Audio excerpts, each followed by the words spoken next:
Dans ce défilé, des femmes de l'armée nationale et des organisations de la société civile. Nous ne sommes pas à la célébration de l'indépendance, mais aux préparatifs des festivités de la Journée internationale des droits de la femme, GIF 2022, à l'espace Agora de Koumassi, site devant abriter la cérémonie officielle de la dite journée ce 8 mars. La Côte d'Ivoire, à l'instar des autres pays qui ont ratifié la charte onusienne, vont célébrer cette activité. Donc vous pouvez voir l'engouement. Nous aurons un défilé exemplaire, un défilé que le peuple ivoirien va retenir. Et nous sommes dans les préparatifs. La GIF est une journée pour faire le bilan des actions menées en faveur des femmes. En Côte d'Ivoire, selon la ministre Nassénéba Touré, des efforts ont été consentis pour leur épanouissement, d'où son appel à la mobilisation. La représentativité des femmes dans les assemblées élues, la nomination des femmes aux postes de responsabilité, plus de crédit aux femmes à travers le FAFSI, donc le soutien des femmes au niveau de l'autonomisation, la protection des femmes par la loi en ce qui concerne les VBG. Le président a beaucoup fait. Venez pour que nous lui disions merci et que nous puissions encore demander d'autres choses. L'égalité des chances pour un avenir durable en Côte d'Ivoire, c'est le thème choisi pour l'édition 2022 de la Journée internationale des droits de la femme.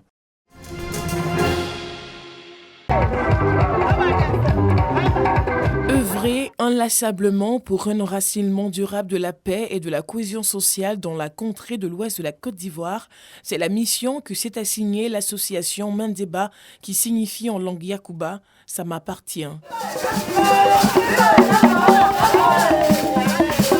C'est le département de Diokoué qui a servi de lieu de rencontre aux femmes de l'association Mandéba venues de Logoualé, de Biancouma, de Danané, de Sipilou et de Toura. On a toujours besoin de parler de paix, de la cohésion sociale, du vivre ensemble. Quand on entend le nom Diokoué, que ce soit juste pour la paix et pas encore entendre Diokoué que lorsque ça ne va pas. Aujourd'hui, quand on entend Diokoué, on entend femme dynamique, on entend femme autonome, on entend femme qui fait la paix et femme chef d'entreprise. C'est ce symbole-là qu'on a envie de donner à la Côte d'Ivoire entière. Cette cérémonie de cohésion et de vivre ensemble en Pays-Ouest était aussi une occasion pour les organisateurs d'encourager les femmes à l'entrepreneuriat. Il ne faut pas que quelqu'un va compter sur son ami. C'est toi-même ton idée qui va te faire arriver où tu veux. Mais compter sur quelqu'un, la date est passée. Je ne suis pas partie à l'école. Aujourd'hui, ici, cette entreprise. Aujourd'hui, je fais beaucoup d'associations avec les femmes. Conviés également à cette rencontre, les chefs traditionnels. Ils ont invité les gourous, ils ont invité aussi d'autres ethnies à participer à cette cérémonie. Donc vous voyez, avec toute cette diversité, ça montre la cohésion sociale et la paix qui règne au niveau de Diokoué. Nous sommes liés. Vraiment, je suis très heureux, c'est ce que je cherche. Je veux la paix. Depuis sa création en 2018, l'association Mandéba revendique 85 membres. Elle lutte pour l'instauration de la paix et de la cohésion sociale dans le Tankui. Abobo PK18 a désormais un centre d'incubation. Situé dans l'enceinte de la cité Concorde d'Abobo PK18, ce centre permettra de former la jeunesse au renforcement du civisme, à l'entrepreneuriat, afin de réussir son autonomisation et son insertion professionnelle. C'est avec beaucoup de joie que nous assistons à l'ouverture d'un centre d'incubation à l'endroit des jeunes. Un centre qui permettra à ces jeunes-là de renforcer leurs capacités en lien avec le renforcement des valeurs civiques et citoyennes, mais également en lien avec les thématiques liées à leur autonomisation. Et nous sommes devenus également dire aux jeunes d'Abobo de travailler à être davantage des citoyens responsables pour notre pays.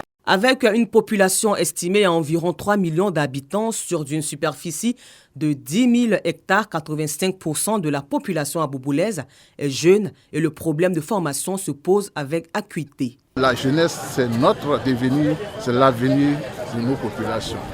Et je voudrais leur dire de tout faire pour fréquenter ce centre, pour avoir la formation adéquate, afin d'être opérationnel dans le monde du marché.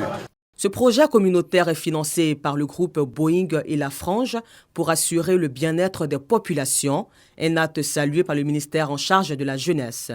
C'est donc tout naturellement que nous accompagnons cette initiative.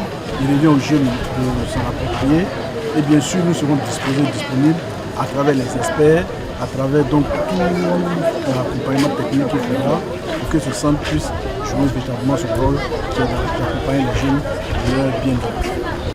Heureux et fiers de cet acte de grande générosité, d'intérêt communautaire, les jeunes d'Abobo n'ont pas boudé leur plaisir. C'est dans la joie et la convivialité que s'est tenue cette cérémonie d'inauguration. 42 micro-projets à impact rapide mis en œuvre dans 32 localités des régions du Bunkani et du Tchologo. Ces projets concernent les domaines de l'hydraulique, de l'école, de la santé, des activités génératrices de revenus et de l'autonomisation des jeunes et des femmes. Initiées par la Commission nationale des frontières de la Côte d'Ivoire, ces actions sont financées par la République fédérale d'Allemagne. En dehors des actions opérationnelles très vigoureuses posées par les forces de défense et de sécurité, il y a un volet qui est extrêmement important, un volet qu'on pourrait qualifier de sécurité communautaire, c'est l'humain. Donc en renforçant les capacités des humains, en renforçant les capacités des populations de communautés aux frontières, nous constituons le véritable rempart contre l'extrémisme violent et le terrorisme. Les menaces d'aujourd'hui ne sont pas des menaces qui touchent juste ton pays, ils sont des menaces qui touchent la région entière. Donc travailler avec vos voisins, avoir de la coopération internationale dans la région et particulièrement dans les zones frontalières, c'est clé pour faire face aux menaces, pour être à même de gérer les questions, les défis qui se posent aujourd'hui.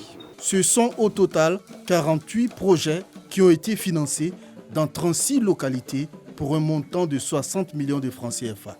C'est donc que les populations de ces zones frontalières disent en faire un bon usage et s'engagent à s'impliquer davantage dans la lutte contre le terrorisme.